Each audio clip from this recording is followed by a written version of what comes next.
Heyo, busy brain. Welcome to the Busy Brained Saint podcast, where faith meets focus.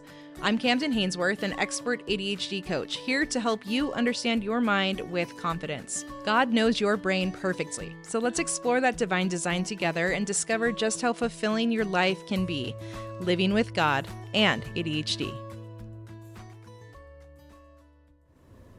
Hello, you made it. I'm so happy that you are here. My brain is busy and my heart is full.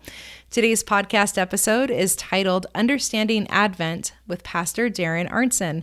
Darin is one of my dearest childhood friends. We grew up together in San Diego. We met in second grade and we graduated together. We even walked together for our graduation in 12th grade. And she has always been one of the safest, kindest people in my life. Even with our different faith backgrounds, we shared a deep love for Jesus that connected us then and continues to connect us now.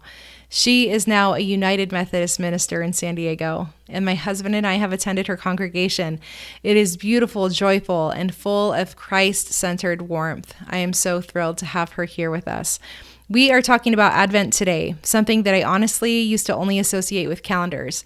But once I learned that many Christian traditions treat Advent as a 4-week season of anticipation, patience, and longing for Christ's coming, I knew I wanted to understand this better.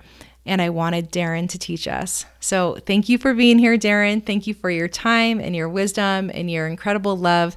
I'm so excited to share our conversation with others. Let's hop right in.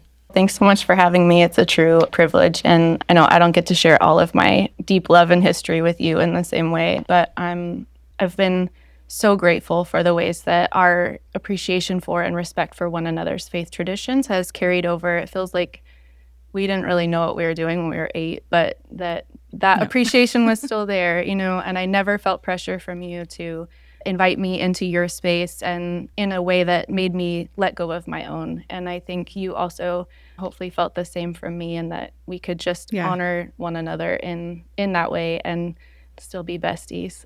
You were made to be in this work, and that is where you, I think, shine brightest. So it is so fun to see. So let's get into Advent. Yeah. So most of the people listening here will think of an Advent calendar. Yeah. It's the only time they've heard that word. Dog treats, why not? Yeah, exactly. I actually just saw a funny reel, and it was this cute girl putting anxiety medication in 24 days. She's like, so I can remember that my medication is a gift to me. There you go. I might need that. It was very funny. But it is so much more than that. And as I've kind of tiptoed and put my feet into the little puddles of water about Advent, I knew exactly that I wanted to reach out to you and ask you more about this part of your faith tradition and what it is. And then I was happy to hear that this is actually personally a very important thing for you. So where are the beginnings of Advent? Yeah. Where did it begin? Sure. Well, to be honest, it's kind of fun because we inherit so many traditions in our faith and the practices that we think we know them really intimately. And then when your friend says, will you be on this podcast and tell me about the origins of Advent? I'm like, sure.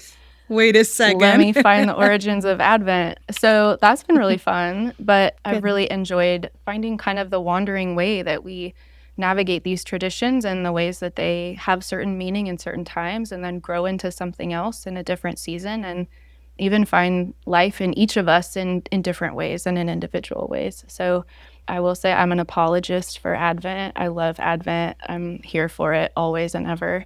And it drives some of my church members a little crazy, but that's part of my job. So what if not to be a little bit passionate? We're all about being a little extra in the things we love. Right. So that's right. Here we are. So I did discover in my research that Advent started in the early church in the 4th century. And back then, Lent had this particular purpose of helping prepare people for baptism, and then the baptisms would happen on Easter. But because it was the faith of Rome, it became the national religion, they needed more times for preparation for baptism. So it was really practical in nature, and so that became this time leading up to Christmas. So kind of funny how it's utilitarian in nature, but we're human, so that's how we are. Also makes sense. Yeah, we need some structure sometimes. That's right. Well, and I think in a really wonderful way, these things form us, even though the tradition maybe has changed since then. We find it as a preparatory time still, and so I think that's really great. So we don't do that so much anymore. And maybe even lots of us in mainline Protestant traditions, we don't always anchor baptism, prep for baptism in Lent the same way either. But Advent has gone back and forth between 6 weeks, 7 weeks, 4 weeks. So it's morphed a little bit over time. But today, the practice, at least in our tradition, is 4 Sundays, 4 weeks leading up to Christmas. And so our Advent calendars may be just the days of December. Days, but in the Christian tradition, in our mainline Protestant tradition, it's the 4 Sundays. Which was November this year. Yeah. Right? Is it mostly November? It often starts the last Sunday in November, which as someone who's like, let's get into Advent, everybody's away for the holiday for Thanksgiving. And I'm like, come on, we can do it. But you have a personal sermon with I yourself. do. I'm like, it's okay. Half of you got Advent one, but that's all right. So really it's a time that we talk about preparing for Jesus to come. And it's a little awkward because we know Jesus already showed up. So, but I actually happened to also do a little research on your podcast and fell into one where you were talking about Lent and Easter and journeying through Lent. Oh, good. And in that episode, you talk about how we get to journey this story over and over, and that there's this kind of calendar of walking through Jesus's life and Jesus's ministry and the early development of the church. And we have a calendar similar. I don't know if they're exactly the same. I will admit my LDS ignorance. So I'd love to be informed and share this back and forth. And a lot of the things that I talk about on this podcast is also just adopted. Yeah. Like it's adopted into what I've seen and heard and what I want to become. So we don't actually, as a church, we actually don't celebrate like every single day of the life, but we, we'll have articles that we could read about that, et cetera, et cetera. But please go ahead. No, you're great. So in a similar way, Advent is the beginning of our Christian year. So we have what's called a lectionary, and there's too much information there, but we have a 3-year calendar of the scriptures that we tend to in worship every Sunday, prescribed every holiday, that let us know kind of which parts of the story we're focusing on in that week or that season. But when we get to Advent, it's this beginning of a new telling of the story, a retelling of the gospel story, and how then we get to journey alongside it and see where we kind of fit in that story or put ourselves in that position. And Advent is really meant to be a time when we remember what it's like before Jesus shows up. So and one of the profound things for me in Advent is a sense of longing, that there's a longing for the world to be different than it is. And we use metaphors like darkness and light, which can be misappropriated in certain ways. So I really mean that as the absence of light and the presence of light. And we do have some weird texts that we read that are a little apocalyptic in nature, looking at the end times, like when Christ will come again. But part of the history of Advent, too, was that people were recognizing their desire for the second coming. So even though it echoes that kind of cyclical, like the longing for Christ to come and then the longing for God's transformation of our world again, right? That we live in the same kind of echo, right? I know, right? Yes, please, like tomorrow, please. We need Advent. We need a space for this, right? So I get delightful pushback from my folks because Advent doesn't line up with secular culture, right? So Christmas for the secular world is the day after Thanksgiving, if not the day after Halloween, until Christmas. And then when Christmas comes, it's over. We're moving on to New Year's and the next thing, and right? Or just, I love, what is that? That phrase, it's like you're full of cheese and don't know where you are for a week. Like we celebrate that for a minute and then move on. In between the 4 days, the 4 to 5 days in between. Absolutely. So good. We don't know where we are. So it's funny because in the, we're both people of our faith tradition and people of the world. So people come to church and they expect, you guys are Christian, like where's your Christmas carols? Where's all this? And I am enforcing we're in the longing still. Like we're still in the longing. And for me, that juxtaposition is really powerful. And that this other thing is happening, but our faith calls us to separate ourselves from our culture in some ways. And and find a deeper formation, find a deeper grounding, right? So, holy cow. Okay. I am blown away in all the best ways right now. What I'm hearing is that this is a call to find the deeper sense and the deeper relationship of Christ that is not so formally celebrated or seen in the worldly sense, that probably requires a little bit more effort in order to find in oneself, even if it's on Christmas Eve. That's right. Even if the Sunday before Christmas is Christmas Eve, we are still in longing for the Christ child or for the second coming. Right. And I'm sure you're going to get to this, but I can see the absolute power in feeling that contrast and the celebration and almost the relief and the redemption that comes then when that day, 25th comes, versus, and I'm good for a good party, but like versus just like this celebration that he's here for 25 days, but this longing and then feeling redeemed and surrendering to the longing as if we don't know when the day comes. That is very, very powerful. Tapping into what seem two very opposing emotions, but also two very complementary and necessary emotions. That is so cool. Yeah. And one of the things that was kind of my refrain about it, and I try to teach it as much as I can, because otherwise people feel angsty and frustrated without knowing why. Why won't our pastor just let us sing Joy to the World? Like, we're not there yet. Yes. But we're not good at longing. We're not good at waiting. We're not good at... Especially my audience listening. We're like the most impatient people ever, because our brain works so fast. We're wanting to always be there, be there. Yeah. So please sorry. Continue. I'm sorry for that. For my... It's working. No, it's a discipline, right? And luckily Sunday morning is only Sunday morning, and you can go back to all the Christmas music in the car on the way home and do it, Like, it's both and. Yeah.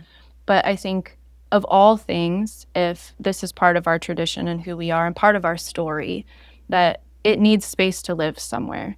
And if we take it out of our story, then we expect God to be with us all the time, every time, fixing it all the time, redeeming us all the time. And it's like there is that waiting, there is that longing that we can't change on our own, Like, there are those seasons that we journey that just feels like, God, why haven't you shown up? And sorry, this is very Methodist language, but this is how we would talk about it. Like, how else are you supposed to talk? I don't know. Just honoring the tradition differences, but go. Speaking for myself, please. We go through those times that are, why don't I know what my next step is going to be? Why don't I know why this yearning I have isn't being fulfilled? Why don't I know why I haven't met that love of my life yet? Why don't I, just these like periods of, when is this kind of wilderness season going to change? When is this thing when's the blessing going to come? When's the joy going to come? You spoke to that in the sermon that I was at. It was one of my favorite parts. I mean, you're like, I do one of these every week, Kamden. But you spoke to that, and it was so important, that it's in the pain. We have a choice to turn our back on God and say that God is giving us the pain, or to lean toward God and say, you are here for me in the pain. Right. It was so good. I just want to be like, bravo. I'm glad. I don't clap in we don't clap in our chapel, and nobody clapped while I was there. But I was like, that was so good. We're very waspy at my church, so not a lot of clapping there either. But that's right. I love that adjective. So I mean, for me, Advent is also this place of, we don't get to say when Jesus will come, but part of our work is to turn our hearts, prepare our hearts, ready our hearts, so that when God does show up, we're ready to receive God, and we're ready to follow God, and we're ready to accept God, how God shows up, right? Because that's not exactly in the way anybody thought. So, but without that longing and that preparation, I think it's easier to miss. I think it's easier to, expect God to be who we want God to be, or for the blessings that Jesus brings to be the kind of worldly blessings that we might be told we should want. Anticipate. So Yeah. it's like Jesus didn't put a new bike under our tree, like he came and said, you're going to follow me and this path is going to be tough. So it's going to be rough. Yeah. So I think we need that time of kind of anticipation and preparation. In celebrating Advent, or would you say honoring or observing? In observing Advent, you are proclaiming his gospel through action, and it's not flashy. Not flashy. It's more Christ-like. I feel like it's more of how Jesus did his life in the New Testament. It's the pain and the sorrow. It's the mourning and the longing. It's the knowing that this is a really tough pill to swallow, and that if there's another way, might it be possible? All right. If not, I will stop longing for that, and I will lean into what you have asked of me, right? I don't know if, with the exception of like Sunday to Sunday or scripture study or personal worship, and sometimes in our temple, sometimes I feel this way, but I love, it makes the most sense to have this being leading up to his birth. That is so cool. So what would we see in those 4 Sundays then? What might be experience? Some people may go find a church that observes Advent this way after hearing this podcast. I hope so. Let's do it. That'd be cool. And also, if they don't, what might they see? And then maybe we can get into what maybe we can do even within our homes and our families to observe that more. Awesome. In our church, United Methodist are a little bit like a choose your own adventure when it comes to worship. So you might see lots of different things. If you go to a more, we would call it like a high liturgy or high liturgical church, Episcopalians, Catholics, etc., it might be a little bit different or a little more pronounced. We like to change colors in worship, so that would be the first thing. So different seasons have different colors. So for us, Advent is like a blue or purple that has this kind of royal sense to it. So that's the first one, not red and green, but blue or purple. We often have evergreen things that are around because it's that season of, it's anticipation, but it's not the fall where things have kind of died off, where not this, it's the life in the middle of winter, I guess is what I'm trying to say. So we still see something that's alive here, even in the appropriated Western winter time. Sure. One of the most pronounced things that especially you guys in San Diego. I know. I wasn't going to tell you what the weather is today, but I'm wearing a sweater. Well, don't I have let a blanket on me. Oh, are you like 62 chilly or something? No, honestly, it's just because my weather? office is cold. It's like 80 outside right now. So, I know. Of course it is. Yeah. So the most pronounced thing that you would probably see that's different is we light Advent candles on an Advent wreath. So we apparently really like the symbols and, the kind of metaphor, but I love to them. Yeah. Beautiful. So for us, an Advent wreath has 4 candles on the outside of a circle, and then there's a center candle. The candles on the outside are either all purple, maybe one pink. That one kind of represents Mary. So I'll tell you about the scriptures that we talk about too. But Beautiful. So there's maybe 3 purple or maybe 3 blue and 1 pink. And then there's a center candle, which is white, which is the Christ candle. And we light the Christ candle on Christmas. So every week we light the number of candles as the weeks that we are, as we're getting closer to Christmas. So which symbolizes the light as it's coming, that the light is growing. And really when we celebrate Christmas, we don't presume to be the actual date that Jesus was born, but it's attached to this other. Sure.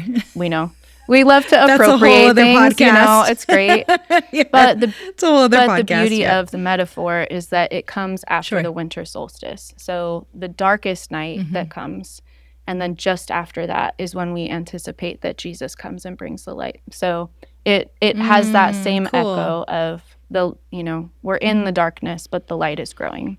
Cool. So that's wonderful. There's often greenery around that too, same symbol. And then the scriptures that we read are often those prophetic texts that point to, the root of Jesse, the son of David, the Prince of Peace, like all these pronouncements. Isaiah, Revelation. Yep, and for us it's Jeremiah, Isaiah. I think last week we read Malachi. There's Joel. There's several. So it's this, and again it's the same kind of cyclical. The people of the Old Testament also were longing for their redemption in lots of different ways, but we hear that echo in our tradition of, oh, this is what God meant when God was sending Jesus, right? So we hear a lot of prophetic text, and then, as I said, there's an apocalyptic text right at the beginning, which is also like kind of disorientating and discordant. And most pastors are like, how do I preach about that right now? But then we read about John the Baptist, who's preparing the way for Jesus to come. The one who follows me will baptize you with fire. I baptize you with water. I'm unworthy to carry his sandals, kind of thing. Prepare his way, make his path straight. And then we do read the Magnificat, so Mary's song when the angel comes to her and she responds, and like, you're paying attention to the lowest and lost and least, and you're gonna come and flip this world upside down and care about people like me who are nobodies in the world, but also remembering that Mary gave herself to that pronouncement. She offered herself to bear this good news, and we too are called to offer ourselves in those ways. Sometimes we read about Zechariah and the birth of John, and every pregnant woman everywhere was like celebrating that her husband had to be quiet for the duration of her pregnancy, or maybe not, I don't know. And just those kind of stories, in preparation. So we don't get to the story of Jesus' birth until Christmas Eve. And for us, Christmas Eve is the celebration in worship. So we don't always have Christmas Day worship, but we gather at nighttime. Some traditions even have an 11 o'clock service, so it ends kind of at midnight, and you have this wonderful moment of knowing that it's the day.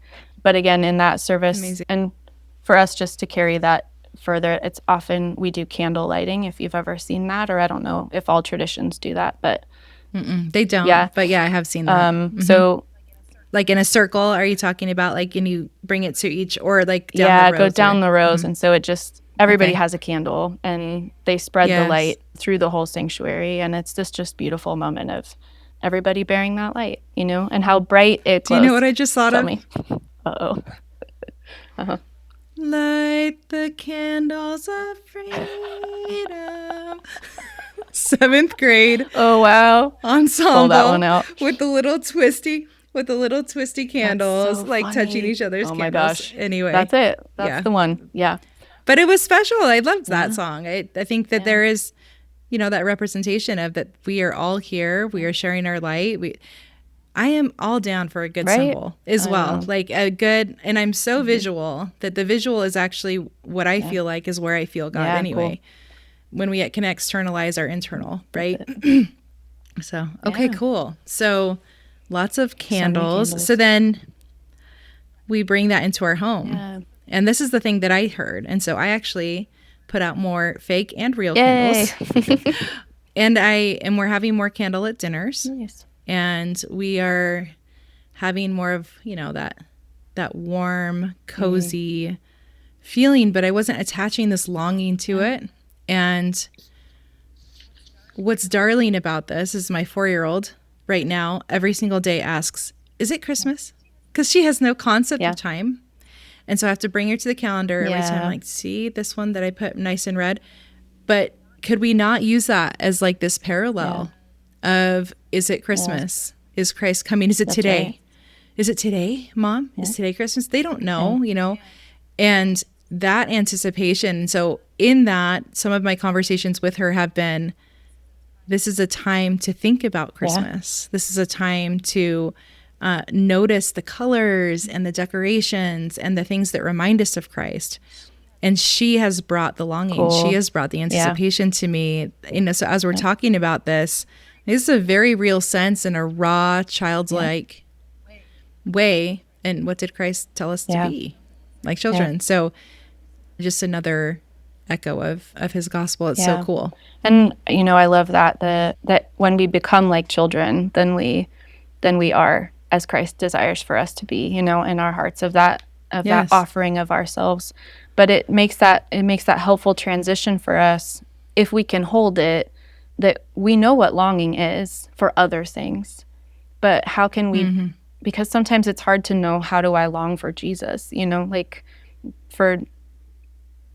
Sometimes that's hard, I think, but focusing on who is it that Jesus is in my life? What is it about Jesus that is that thing that I need, and that thing that I hope for, and that thing that I desire? And so Advent has this space for us to say, what is our need of God too, and that kind of focuses us a little bit on the darkness, because if the light comes to eradicate the darkness, then what is it about that? We have to know. So I think to your question, in the home, I think it's also a time to kind of face reality, right? And to let ourselves see the things that maybe we don't normally like to see, or even within our worlds. Like maybe it's not just within ourselves, but to kind of bring in, Jesus comes not just for me, but for all who suffer. So it's a good time to pray for people that we know are hungry, are lonely, are suffering with illness, are grieving. That those are all places that we know when Jesus comes, there's healing and comfort and peace and all of that we anticipate and we know other people are longing for. So it's a great time to offer prayers for people and their different situations, whether it's your own family or others you don't know. Even with kids, I think to let them say what are the places of hurt where people that need God's love, and so having them share that, and that we get to pray, come Lord Jesus, come, that there's this hopefulness of what that might be for them too, and for us. The significance of the hymns and the songs as well shift when they're able to put it into personal context from that conversation. Totally. It's not just something we do when we go to church or no, oh my gosh, okay, come Lord Jesus, come. That's why. Why do I need him to come? Why do I want him to come? Why do I long for him? All of a sudden it's taking on meaning. Totally. Yeah. Cool. Okay. I think another thing can be, thinking about, especially in that phrase, prepare the way of the Lord, or make his path straight. Like what are the ways that we ourselves can be thinking about or kind of contemplating what's obstructing what's going to be in our way when Jesus comes, and how can we kind of clear those paths before Christmas, anticipating that this is another opportunity, as John the Baptist, kind of tells us with the repent and the baptize and be baptized. When Jesus comes, we want to be ready to receive him more fully and to follow really faithfully. So what kind of things could we clear out of the way already before that day comes? I know it sounds really literal, but No, I love so much of this. I always have to put it through the context of my audience too. Please. And the intentionality of, I love when scaffolding is already set up for us, because we don't naturally, with ADHD, we don't naturally want structure, but we actually thrive in at least a flexible structure. And so anytime we can kind of plant ourselves into something that's already set up for us to have a more flexible, fluid experience, I'm just always so thankful. That's why I'm so thankful for church every 7 days, because otherwise I would probably be like, I forgot about church.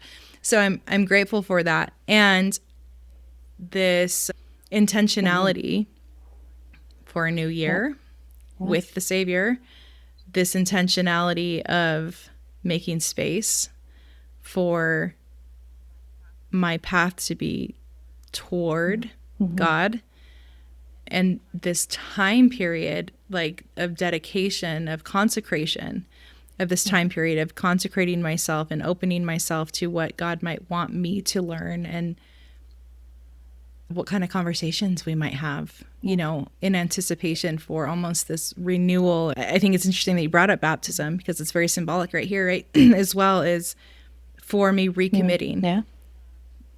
Being ready, but also this recommitting to he's here, now what? Right. Christ has come, now what? So that's always helpful when we can put it into a context of a container of sorts. Okay, Advent is a time when I do this, and this. At least for me, that's always very helpful. So at least I know I'm going to do it once a year. Right? Well, and I think for me, that's the beauty of our tradition too in this whole calendar is that it's not all the time. We don't have to stay in longing forever, and we don't have to stay in repentance forever, and we're not always in celebration really either, you know? So we get this, you know, and this is why I feel so feisty about my observance of it with my church, to be able to say, if in no other time, if in no other season, let's do this now, because this is still important, you know? And if we don't do it now, we have to create something else for when we're going to do that. And let's just let the invitation and the scaffold be what it is, you know? Like, it's already built for us. We don't have to. I totally co-sign that. You know, you can tell them. Right? My friend Kamden also co-signed right. this. She's here for it. Yeah. And I, like you know, I didn't learn the depth of these traditions until I was in seminary. And I was really frustrated by that. Like, I just spent so many days feeling like, why don't I know this? Why didn't anybody teach me this just in church? Like, this should be available to everyone. But for me, I love that you said the scaffold that's already there. And for me, it's like, these are the roots. Like, if I don't have this, I don't have the roots. And I love to feel rooted, you know? Like, how we want our people to feel rooted in their faith. Otherwise, we're floating around. We're just grasping. Yeah. Right. We're just grasping. And I'm feeling that. I have felt so much love and truth in my heart as you've been talking about this, that this is the whole point, people. Yeah. The whole point is to remember Christ. And if there is an opportunity, whether it's tradition, whether it's a choice or both, or to bring Christ more into our life, and there's already this external way to do that, then let's honor what we have been gifted by people of the past. People who, all the way back to Christ, obviously, but of the past, who have found ways to consecrate their time to this work, to remembering. I'm going to hop right in here and say a very early Merry Christmas or late Merry Christmas, whether you're listening to this in real time or in a couple weeks or a year from now. I hope that you're enjoying it. I have a group coaching program for ADHDers called Mindful. It is to help us be more mindful, help us to connect to God and to ourselves and to understand our ADHD brain a little bit more. And it's a fabulous place for you to receive affordable coaching. I have a beautiful group of people in this program, and I coach them face-to-face on Zoom. And it's not impersonal. It's very personal. And I especially love it when we all start to chat in the chat and start talking about ADHD and validating each other's experiences and asking questions.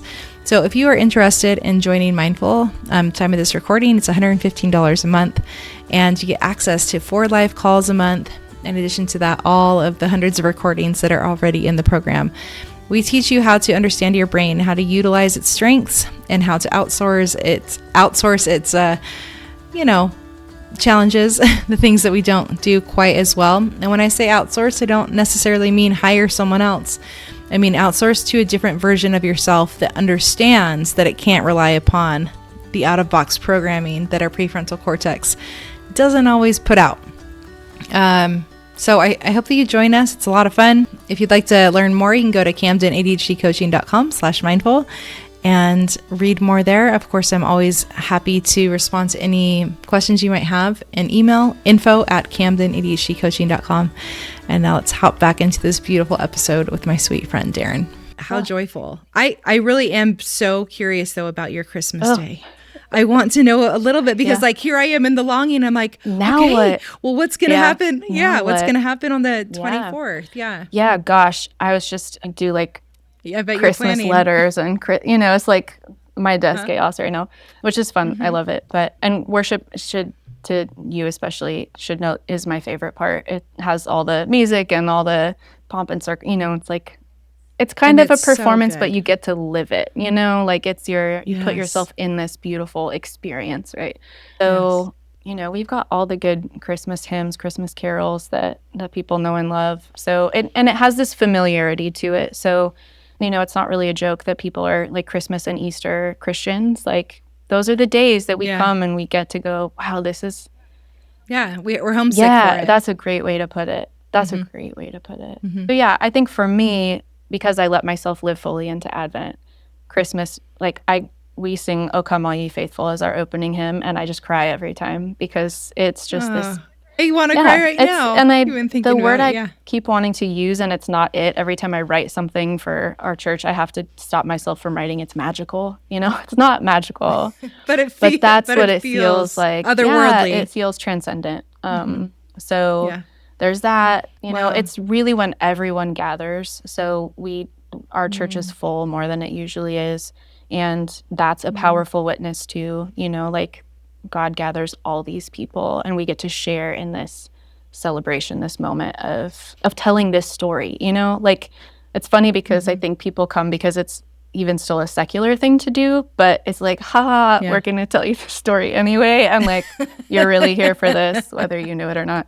Yeah. But what a beautiful opportunity. Like, sorry, here you are. And then for us, really, I think probably the most powerful thing is this candle lighting thing that happens. And so we in our church, we light, one of the pastors or someone lights a candle from the Christ candle.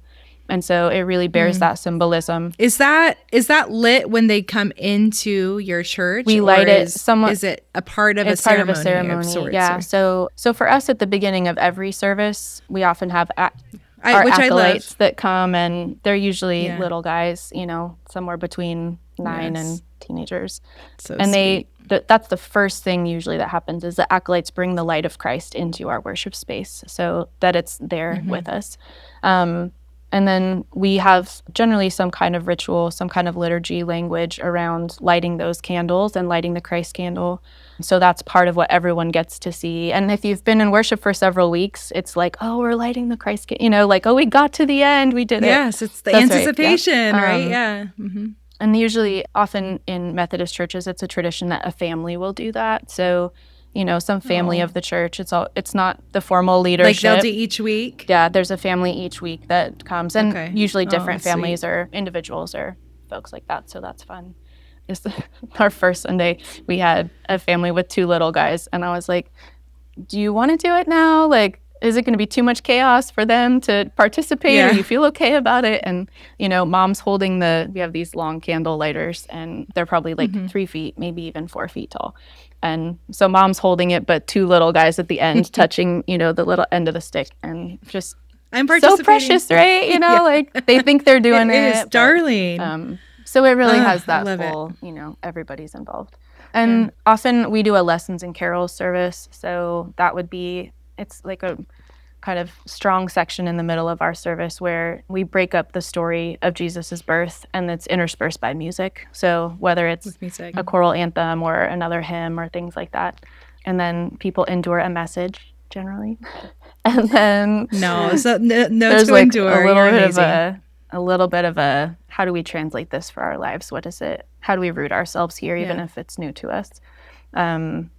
And then the candle lighting, which is just this beautiful, we dim the lights everywhere else. So it ends up just being everyone singing Silent Night, holding their own candle, but seeing this kind of sea of glow, which is the most beautiful image and metaphor to take with you, that this is the light that we've been given. And even in the darkness, we can hold on to this, and know that we carry this gift with us, and we blow the roof off with our organ and joy to the world. And anyway, it's magic. Listen, your music is amazing. Yeah, we're very lucky. Too, every time. Oh, my goodness. Your choir, your organist, your pianist. Yeah. Oh, what a gift. It's been wonderful. And so how long is that? How long is your evening service? Is it an hour? Yeah. Our folks don't really put up with much more than an hour. So It's like I got dinner to go to. Especially when the little ones are there too, right. man. Yeah. Oh man. Yeah. Sometimes churches will put like a living nativity. We haven't done it recently. I think we're gonna do it this year. Oh yeah, they have one. Yeah. So, in the neighboring city. Yep. That's so cool. Sometimes you see like a mom on holding a rotation. baby, Yeah. baby Jesus. So yeah. So cute. Sorry, I interrupted. I love that. Oh no, I was just thinking that the irony, if this could speak to precisely what you're saying about the longing, is that I couldn't finish the episode without talking about Christmas. I was I can't even endure 45 really minutes funny. of talking without wanting to know what happens on Christmas Day. And yet it's that tension where we often find God. Right. It's in the tension because when we're in the comfort, a lot of the time we're less reminded of how much we are not doing this on our own. Totally. And so if that can't be just like a little parallel to probably this great tension that you're building up over these 4 weeks, usually, like you said, these 4 weeks of time, and what joyful celebration on Christmas. Well, this has been amazing. It's been so fun. Is there any last thing that comes to mind that you didn't get to talk about? I mean, we didn't get to rehash like little kid days, but that's all right. That's all right. We got a couple minutes. I can put it in the middle. I know. Well, I was just laughing because I was thinking I don't have like professional pictures taken. And I was like, she's not going to be able to find a professional picture to put on this podcast. I was like, definitely find a picture of us when we're little and smile. Put it up. Yeah. Oh, we should. I totally should. That would be so fun. Well, we have the one we took at your church just a couple months ago. That would be good. No, this has been really fun. And honestly, I love sharing about this particular part of my tradition so much and helping other people find roots, whatever, and I think appropriate all you want, like whatever scaffold you need, like take it and use it. So it's a gift. Yeah. I think that the more that we can, any news of Christ and tapping into your own heart, and being honest to what your own heart is telling you about what you are hearing is precisely what Christ asks of us. And so I know that for me, I have felt the Spirit of God telling me and testifying to me that this is so beautiful, and not just beautiful, but powerful and important for us to lean in and experience this portion of faith. So thank you for being willing to outline that for me today and for my listeners, and hopefully for even more people who can get in contact with this. I want people to come to your church if they're in San Diego. Awesome. So can you tell them where that's at? We are St. Mark's United Methodist Church, and we are on Claremont Drive and kind of right in the heart of San Diego in the Claremont neighborhood. So we'd love anyone to 9 come. o'clock? 9:30. 9:30. And then your Christmas Eve. Or Christmas Eve. We have a 5:30 service that will be more family friendly, a little bit more oriented to the little ones, busy ones, loud ones, whatever they bring. And then an 8 o'clock that's a little bit more traditional, but both will be kind of rich in this tradition. So yeah, that'll be great. Awesome. Yeah. Thanks, Darin. I love you so much. Thanks so much. So good to see you. Merry Christmas. Thanks for tuning in to another episode of the Busy Brain Saint podcast. If you're eager to explore the world of ADHD coaching, make sure to connect with me on Instagram at Kamden_ADHD or visit my website, CamdenADHDcoaching.com. For more LDS-specific ADHD content, don't forget to follow this podcast and join us on Instagram at The Busy Brain Saint. Listen, I'm here to support you on your journey. I cannot wait to have you as a part of our community. Stay engaged, stay inspired, and remember, you're not alone here. Thanks for being a part of the Busy Brain Saint family.